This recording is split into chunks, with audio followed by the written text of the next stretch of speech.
প্রিয় ছাত্রছাত্রী, আজ বাংলা প্রথম পত্রের কবিতা অংশে 18 বছর বয়স কবিতাটি আজকে আলোচনা করব। তোমাদের এর আগে দুটি কবিতা আলোচনা করেছি, তো আজকে তৃতীয় কবিতা। তো এই কবিতাটি হচ্ছে 18 বছর বয়স, সুকান্ত ভট্টাচার্যের 18 বছর বয়স কবিতা। তো আমরা প্রথমেই লেখক পরিচিতি, লেখক সম্পর্কে কিছু জানব। কবিতাটির নাম হচ্ছে 18 বছর বয়স, সুকান্ত ভট্টাচার্য, 1926 থেকে 1947। এই সুকান্ত ভট্টাচার্য বাংলা সাহিত্যের একটি উজ্জ্বল নক্ষত্র ছিলেন। সেই উজ্জ্বল নক্ষত্রটি অকালেই জ্বরে গিয়েছিল। অসাধারণ প্রতিভার একজন মানুষ ছিলেন। মাত্র 21 বছর বয়সে যিনি মৃত্যুবরণ করেন, অকাল মৃত্যু, দুর্ঘটনায় অকাল। 21 বছর বয়সে যারা ছাত্র পড়াশোনা করে, ছাত্রত্ব শেষ হয় না, ছাত্র জীবন শেষ হয় না, পড়াশোনায় শেষ হয় না। 21 বছর বয়সে সেই মহান কবি, অসাধারণ প্রতিভাধর কবি, বাংলা সাহিত্যের দ্বিতীয় বিদ্রোহী কবি বলা হয়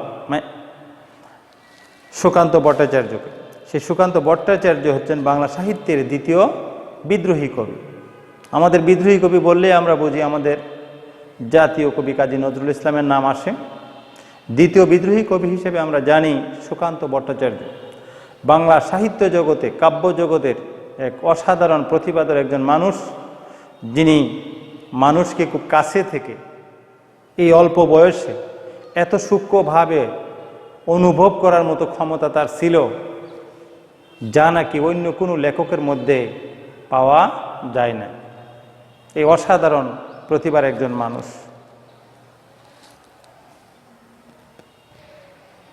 শিশু, মানুষের জীবনের শিশুকাল, তারপরে হচ্ছে কৈশোর, কিশোর, তারপরে হচ্ছে যৌবন, তারপরে হচ্ছে প্রৌঢ়, তারপরে হচ্ছে বৃদ্ধ, বার্ধক্য।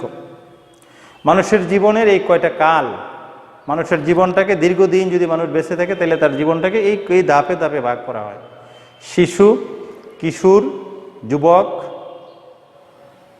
কিশোর কিশোরী, যুবক যুবতী, প্রৌঢ়। যৌবনের পরে এবং বার্ধক্যের মাঝামাঝি যে অবস্থাটা, সেটাকে বলা হয় প্রৌঢ়। এই প্রৌঢ় অবস্থানের শেষের দিকটা হচ্ছে, পরের দিকটা হচ্ছে বার্ধক্য, একেবারে বৃদ্ধ যারা, মৃত্যুর আগ পর্যন্ত সেটা বৃদ্ধ অবস্থায় থাকে। তো এই মহান কবির পরিচিতি হচ্ছে সুকান্ত ভট্টাচার্যের জন্ম 1926 খ্রিস্টাব্দের 15ই আগস্ট। 1926-এর 15ই আগস্ট। কোথায় জন্মগ্রহণ করেন? তার পৈতৃক নিবাস গোপালগঞ্জ জেলার কোটালীপাড়ায়। পৈতৃক নিবাস, ওনার দাদার বাড়ি, ওনার বাবার বাড়ি গোপালগঞ্জ জেলার কোটালীপাড়ায়। তার পিতার নাম নিবারণ চন্দ্র ভট্টাচার্য। তার পিতার নাম নিবারণ চন্দ্র ভট্টাচার্য। মায়ের নাম সুনীতি দেবী। বাবা নিবারণ চন্দ্র ভট্টাচার্য, মা হচ্ছেন সুনীতি দেবী। ছোটবেলা থেকেই সুকান্ত ছিলেন অত্যন্ত রাজনীতি সচেতন। বয়স যদিও অল্প, জীবনে সময় পেয়েছেন ন্যূনতম সময়, অতি অল্প সময় বেঁচেছিলেন। সেই অল্প সময়ে অনেক কিছু করার চেষ্টা করেছেন এবং অনেক কিছু অতি অল্প সময়ে করেও গেছেন, যার কারণে বাংলা সাহিত্যের, বাংলা কাব্য জগতের একটি বড় জায়গা, বড় একটি স্থান বা বড় একটি আসন উনি দখল করে নিয়েছিলেন মাত্র 21 বছরের ভিতরে।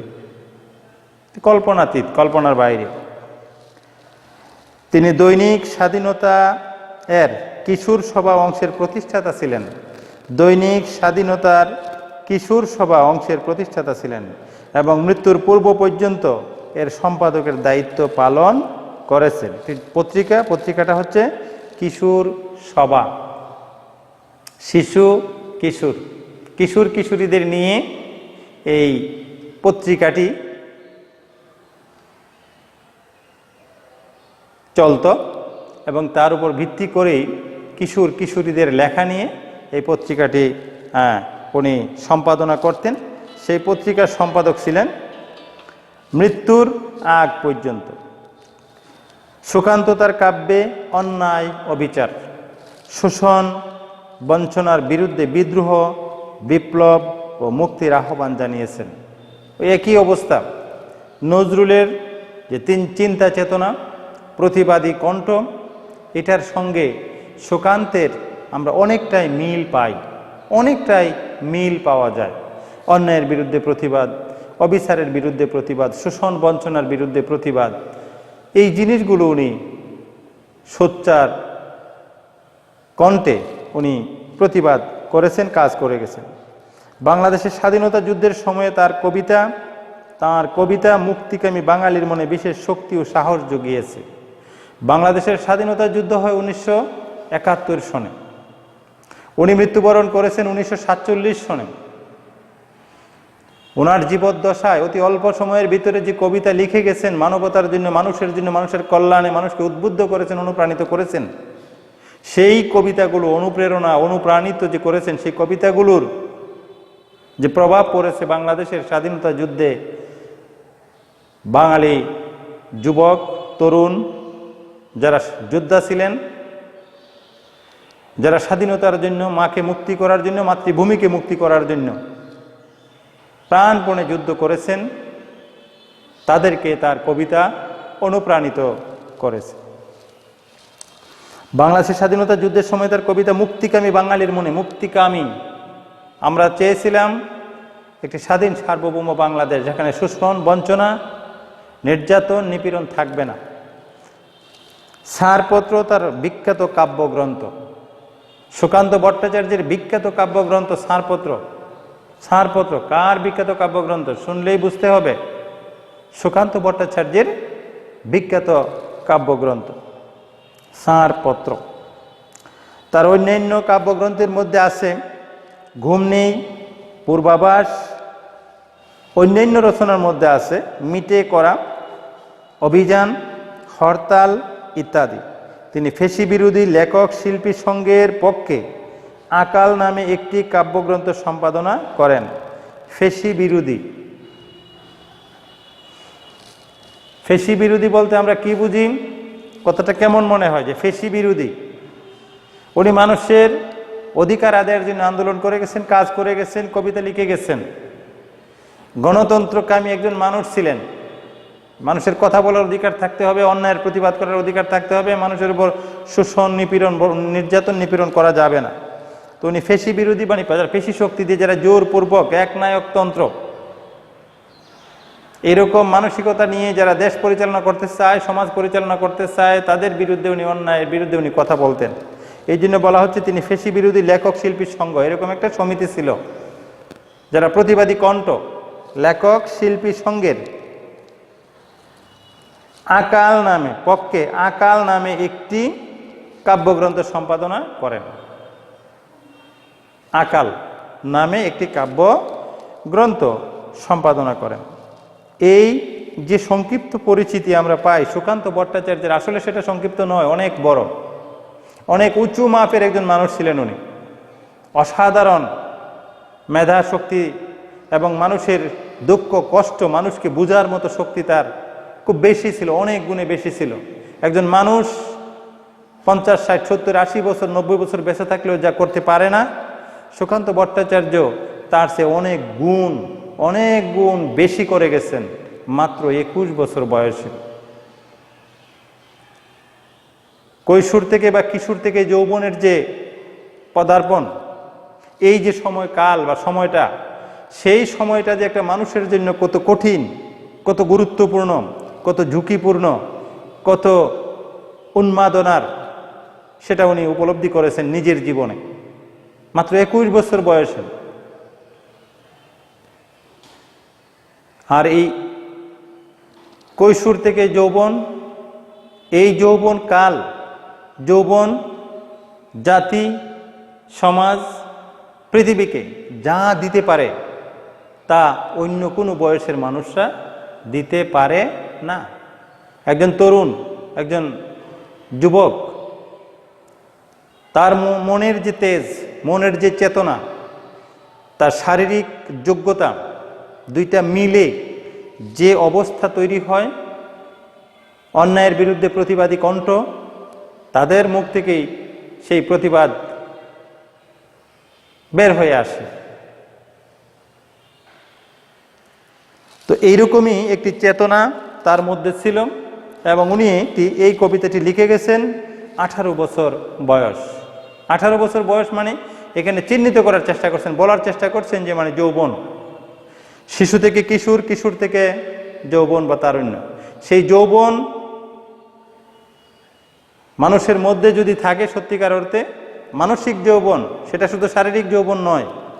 একজন তরতাজা মানুষ কিন্তু তার সাহস নাই, তার মধ্যে নতুন কিছু করার চেতনা নাই, অনুভূতি নাই, আমাকে ভালো কিছু করতে হবে, অন্যায়ের প্রতিবাদ করতে হবে, এই জিনিসগুলো যার মধ্যে নাই তাকে সত্যিকারের যুবক বলা যাবে না। আমাদের বিদ্রোহী কবি কাজী নজরুল ইসলাম বলছেন যে আমি অনেক যুবককে দেখেছি, তরতাজা যুবক, যাকে দেখলে মানুষ ভয় পাওয়ার কথা, কিন্তু সে নিজেই ভয় পেয়ে ঘরে চলে যায়। সে অন্যায়ের প্রতিবাদ করতে জানে না, সে অন্যায়ের প্রতিবাদ করার মতো সাহস নাই, নতুন কিছু করার কোনো চেতনা নাই, সে মৃত্যুকে ভয় পায়, ঘর থেকে বেরোতে চায় না, সে এইসব পিছুটান তার মধ্যে আছে। সে পুরাতনকে নিয়ে বসে থাকতে চায়, পরে থাকতে চায়, নতুনের চিন্তা তার মধ্যে নাই। আর যৌবন হচ্ছে ভিন্নধর্মী, বিপরীতধর্মী অবস্থান, সে দুর্বার, সে অন্যায়ের বিরুদ্ধে প্রতিবাদ করবে, অত্যাচারের বিরুদ্ধে, অত্যাচারীর বিরুদ্ধে প্রতিবাদ করবে। যেখানে অন্যায় দেখবে, শোষণ দেখবে, বঞ্চনা দেখবে, সেখানে প্রতিবাদী কণ্ঠ জোরে সুরে সে প্রতিবাদ করবে, নিরীহ মানুষের পাশে গিয়ে দাঁড়াবে, অনাহারীর পাশে গিয়ে দাঁড়াবে। এই কাজগুলো করে কারা? যার মধ্যে, যার মনে যৌবন আছে। শরীর এবং মানুষের মন দুইটা জিনিস, একটা হচ্ছে শারীরিক আর একটা হচ্ছে মানসিক। দুইটা দিক আমাদের মধ্যে, আমাদের জীবনে দুইটা দিক আছে। একটা হচ্ছে মানসিক, আমি মেধা দিয়ে কাজ করব, আমার গায়ের জোরের কোনো প্রয়োজন নেই। আবার গায়ের জোরেরও প্রয়োজন আছে, মেধা শক্তিরও প্রয়োজন আছে। বলিষ্ঠ কণ্ঠে আমি অন্যায়ের প্রতিবাদ করব। সুকান্ত ভট্টাচার্য দ্বিতীয় বিশ্বযুদ্ধ দেখেছেন, প্রথম বিশ্বযুদ্ধ দেখেন না, প্রথম বিশ্বযুদ্ধের পরে ওনার জন্ম। প্রথম বিশ্বযুদ্ধ হচ্ছে 1914 থেকে 1918। দ্বিতীয় বিশ্বযুদ্ধ হচ্ছে 1939 থেকে 1945। দুইটা বিশ্বযুদ্ধ এই পর্যন্ত পৃথিবীতে হয়েছে। এটা হচ্ছে প্রথম বিশ্বযুদ্ধ, এটা হচ্ছে প্রথম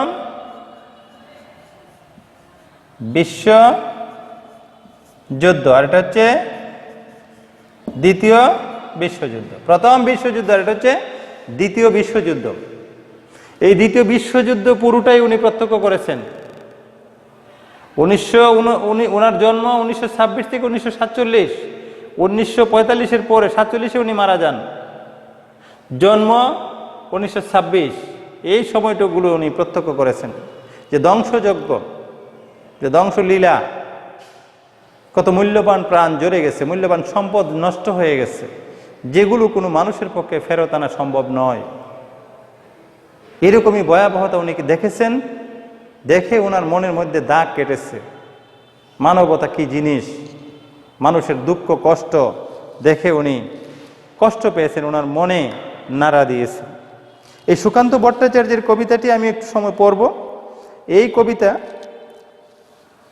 প্রথমেই বলছেন যে 18 বছর বয়স কি দুঃসহ। 18 বছর বয়স বলতে শুধু 18কে বোঝানো হয় নাই, যৌবনকে বোঝানো হয়েছে। কিসের যৌবন? মনের যৌবন, শারীরিক যৌবন। শারীরিক যোগ্যতা থাকতে হবে, মনের তেজ থাকতে হবে, মনের মধ্যে শক্তি থাকতে হবে। মনের জোর যদি মানুষের না থাকে তাইলে ওই মানুষটি কোনো কাজ করতে পারে না, তার মধ্যে কোনো চেতনা থাকবে না, সে নতুন কিছু করার চিন্তা থাকবে না, সে মৃত্যুকে ভয় করবে, তার মধ্যে জড়তা এসে যাবে, সে সামনের দিকে এগোতে পারবে না। তাইলে মানুষের মনের যে তারুণ্য বা মনের যে যৌবন, সেটা অবশ্যই মানুষের মধ্যে ধারণ করতে হবে। তো বলছেন কবি, 18 বছর বয়স কি দুঃসহ, স্পর্ধায় নেই মাথা তুলবার ঝুঁকি। 18 বছর বয়স কি দুঃসহ। 18 বছর বয়স দুঃসহ মানে যা সহ্য করা যায় না। এই 18 বছর বয়সী মানে কৈশোর থেকে যৌবনে পদার্পণের যে সময়কালটা, এসব মানুষের মধ্যে তেজ থাকে বেশি, সাহস থাকে বেশি, থাকতে হবে, সেটাই হচ্ছে যৌবন। আর যার মধ্যে সাহস নাই, তেজ নাই, নতুন উন্মাদনা নাই, অনুপ্রেরণা নাই, তাকে দিয়ে কোনো সংসার, সমাজ বা দেশের কল্যাণকর কোনো কিছু তার কাছ থেকে আশা করা যায় না। আজকের যে কবি, যিনি পরম শ্রদ্ধেয় আমাদের জন্য, পরম শ্রদ্ধেয় সুকান্ত ভট্টাচার্য, মাত্র 21 বছর বয়সে উনি পৃথিবী ত্যাগ করেন। কি কিভাবে মারা যান? অকালে মৃত্যুবরণ করেন। কিসে? একটা যানবাহন, গাড়িতে অ্যাক্সিডেন্ট করেছিলেন। সেই গাড়িটির নাম কি? তিনি কলকাতায় মৃত্যুবরণ করেন। সেই গাড়িটির নাম কি? ট্রাম দুর্ঘটনা। ট্রাম, কলকাতায় এখনো ট্রাম আছে, এক ধরনের যান। সেই যানের দুর্ঘটনা কবলিত হয়ে উনি মৃত্যুবরণ করেছিলেন, সুকান্ত ভট্টাচার্য। স্পর্ধা, স্পর্ধা মানে কি? সাহস নেই, মাথা তুলবার ঝুঁকি। ঝুঁকিকে ইংরেজিতে আমরা কি বলি? রিস্ক বলি। রিস্ক হচ্ছে ঝুঁকি। ঝুঁকি তো নিতেই হবে। No risk no gain. যেখানে রিস্ক নেই, ঝুঁকি নেই, সেখানে লাভবান হওয়ার কোনো সম্ভাবনা থাকে না। গেইনার হওয়ার কোনো সুযোগ থাকে না। তো এই জন্য বলছেন যে স্পর্ধায় নেই মাথা তুলবার ঝুঁকি। স্পর্ধা মানে সাহস, মাথা তুলবার ঝুঁকি নিবেই, সাহস তার মধ্যে আছে। এই বয়সটা, এই সময়টায় 18 বছর বয়সেই অহরহ বিরাট দুঃসাহসেরা দেয় যে উকি। 18 বছর বয়সেই অহরহ, অহরহ মানে প্রতিনিয়ত, যেখানে অন্যায় দেখবে, অবিচার দেখবে, শোষণ দেখবে, বঞ্চনা দেখবে, অনিয়ম দেখবে, সেখানেই সে মাথা উঁচু করে দাঁড়াবে। বিরাট দুঃসাহসেরা দেয় যে উকি। বিরাট দুঃসাহসেরা, দুঃসাহসী বীরেরা মাথা উঁচু করে দাঁড়ায়। 18 বছর বয়সের নেই ভয়। ভয় থাকলে তার মধ্যে যৌবন নেই। মনের যৌবন, তরতাজা প্রাণ, দুটার মধ্যে পার্থক্য আছে। শারীরিক যোগ্যতা এবং মানসিক যোগ্যতা দুইটা ভিন্ন জিনিস। মনের মধ্যে কোনো তেজ নেই, মনের মধ্যে কোনো সাহস নেই। মানুষের সাহসটা থাকে কোথায়? শরীরে না মনে? মনে। সেই মানসিক সুস্থতা, মানসিক সবলতা থাকতে হবে।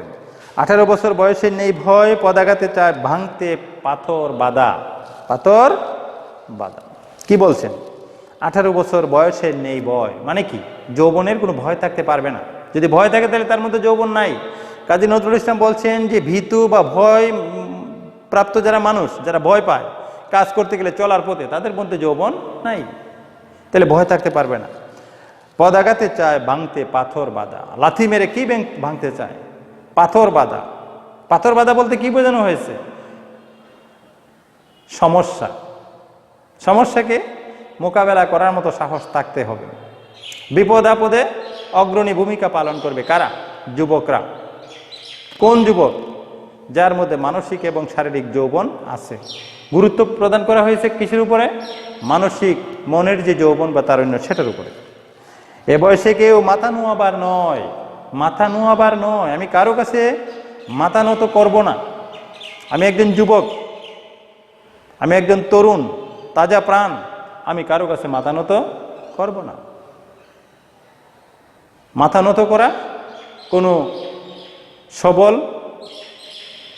বা ভালো মানুষের কাজ নয়। আমি অন্যায়ের কাছে মাথা নত করবো না। কার কাছে মাথা নত করবো না? আমি অন্যায়ের কাছে মাথা নত করবো না, এটাই বোঝানো হয়েছে। এ বয়সে কেউ মাথা নোয়াবার নয়। 18 বছর বয়স, জানে না কাঁদা। কাঁদতে জানে না। শিশুকালে আমরা কোনো কিছু হলে কি করি? কেঁদে ফেলি। কৈশোরেও এই ঘটনাগুলো ঘটে। তবে যৌবনে এসে কিন্তু কাঁদা যাবে না। এ বয়স জানে না, 18 বছর বয়স জানে না কাঁদা মানে এই 18 বছর বয়স কি জানে না? কাঁদতে জানে না। তাহলে কান্নাকাটি বন্ধ করে দিতে হবে। শিশু এবং কিশোর দুইটা পর্যায়ে কিন্তু কান্নাকাটি শেষ, অতিবাহিত হয়ে গেছে, এটা পাস হয়ে গেছে। যৌবনে এসে কান্নাকাটি করা চলবে না। কাঁদা কি জিনিস ভুলে যেতে হবে। এ বয়স জানে রক্তদানের পুণ্য। রক্তদানের পুণ্য, সোয়াব আমরা যেটাকে বলি, ভালো কর্মের ভালো ফল। রক্তদান মানে মানুষের জন্য কাজ করা। মানুষ বিপদে পড়ছে, কে বিপদে পড়ছে, জাতি ধর্ম বর্ণ নির্বিশেষে, কোন ধর্মের মানুষ, কোন বংশের মানুষ, সেটাতে বিবেচ্য বিষয় নয়। মানুষের বিপদে এগিয়ে যাওয়াটাই হচ্ছে মানুষের কাজ। এটাই হচ্ছে মানুষের সঠিক ধর্ম। পরোপকার, পরোপকারই হচ্ছে পরম ধর্ম। লেখকরা বলছেন, জ্ঞানীগুণী মানুষরা বলছেন যে পরোপকারই পরম ধর্ম, কিন্তু এটা এখন আমাদের সমাজে নাই বললেই চলে। একজন মানুষ যদি বিপদে পড়ে তাইলে আমরা আরো মনে মনে খুশি হই, আমরা মনে মনে আনন্দ ফুর্তি করি। একজন বিপদগ্রস্ত মানুষের বিপদ দেখে, দুর্দশা দেখে, এটা মানুষের কাজ নয়। এই কাজগুলো অমানুষের।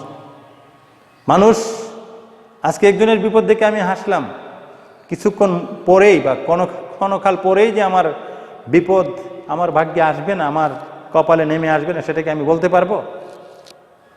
সৃষ্টিকর্তাই জানেন কখন কার কি হবে। আমরা ভবিষ্যৎ সম্পর্কে বলার পর মুহূর্তেই কি হবে আমার ভাগ্যে বা কার জীবনে কি হবে, কারোর কোনো বলার কোনো ক্ষমতা, কোনো মানুষের বলার ক্ষমতা নাই। মানুষের তাইলে ক্ষমতাটা বেশি না কম? খুবই কম। মানুষের পাওয়ার বা ক্ষমতা, আমরা যে ক্ষমতার বাহাদুরি দেখাতে চাই, সেটা আমাদের নাই বললেই চলে। কার উপর নির্ভর করে? সৃষ্টিকর্তা আমাকে চলার শক্তি যতটুকু দেন ততটুকুই আমি চলতে পারবো, এর বাইরে চলার কোনো অধিকার আমার নাই, এর বাইরে চলার কোনো ক্ষমতা আমার নাই। এ বয়সে জানে রক্তদানের পুণ্য বাষ্পের বেগে স্টিমারের মতো চলে। তাইলে এই বয়সটা কি? এই যে যৌবন, কৈশোর থেকে যৌবন মূল্যবান, মানুষের জীবনের সবচেয়ে গুরুত্বপূর্ণ এবং মূল্যবান সময় হচ্ছে সেই যৌবন। তাহলে এই যৌবনটা কি করতে হবে? বলছে বাষ্পের বেগে স্টিমারের মতো চলে। বাষ্পের বেগ, স্টিমার, তোমরা চিনো স্টিমার কোথায় চলে? আকাশে না ভূমিতে নাকি জলপথে? জলপথে। তো স্টিমার চলে কোথায়? জলে, নদীতে, সাগরে, এক জায়গা থেকে আরেক জায়গায় যাত্রী বা পণ্য পরিবহন করে। তো এই যে স্টিমারের বেগ, এই বেগ থাকতে হবে, গতি থাকতে হবে। বাষ্পের বেগে স্টিমারের মতো চলে। এক কথা এখানে বোঝানো হয়েছে কি, যে আমার চলার একটা কি থাকতে হবে? গতি থাকতে হবে। চলায় যদি কোনো গতি না থাকে তাহলে আমি আমার পথ ফুরাতে পারবো না, আমি আমার নির্দিষ্ট গন্তব্যে পৌঁছাতে পারবো না। তো বলছি প্রাণ দেওয়া নেওয়া ঝুলিটা থাকে না শূন্য, প্রাণ দেওয়া নেওয়া ঝুলিটা থাকে না শূন্য। মানে এই বয়সে বা যৌবনে মৃত্যুকে পরোয়া করে না, কেউই মৃত্যুকে পরোয়া করে না। যে মৃত্যুকে ভয় করে তার মধ্যে যৌবন নাই। কাজী নজরুল ইসলাম বলছেন যে যৌবন নাই তার মধ্যে যে মৃত্যুকে ভয় করবে, চলতে গিয়ে মৃত্যুকে পরোয়া করবে বা ভয় করবে, নির্ভীক, কোনো ভয় নাই, ভয়হীনভাবে সামনের দিকে এগিয়ে যাবে, সেই হচ্ছে সত্যিকারের যুবক। প্রাণ দেওয়া নেওয়া ঝুলিটা থাকে না শূন্য, সপে আত্মাকে শপথের কোলাহলে। শপথ নেই আত্মাকে, আমি আমার আত্মাকে, আমি আমার নিজকে কি করে দিলাম? আত্মাকে সমর্পণ করে দিলাম, শপথ করে যে আমি কাজ করব। কার জন্য কাজ করব? মানবতার জন্য কাজ করব। 18 বছর বয়স ভয়ঙ্কর। ভয়ঙ্কর কেন? কারণ 18 বছর বয়সী যৌবন বা যুবকদেরকে দেখে যারা নির্যাতনকারী, যারা অত্যাচারী, যারা শোষক, তারা কিন্তু তাদেরকে দেখে ভয় পায় যে সর্বনাশ এসে গেছে। কে এসে গেছে? অপ্রতিরোধ্য শক্তি, যুবকরা এসে গেছে, তাদের কাছে আমরা টিকতে পারবো না, তাদেরকে ভয় পায়। কি বলছে? 18 বছর বয়স ভয়ঙ্কর। তাজা তাজা প্রাণে অসহ্য যন্ত্রণা। তাজা প্রাণ, প্রাণগুলো কেমন? তাজা, সতেজ, বুড়ো হয় নাই। মনের দিক থেকে, শারীরিক দিক থেকে একেবারে নতুন, তাজা, তর তাজা। সেই তাজা জিনিসের মূল্য বেশি, গুরুত্ব বেশি, তার কর্মক্ষমতা বেশি। তাজা তাজা প্রাণে অসহ্য যন্ত্রণা, এ বয়সে প্রাণ তীব্র আর প্রখর।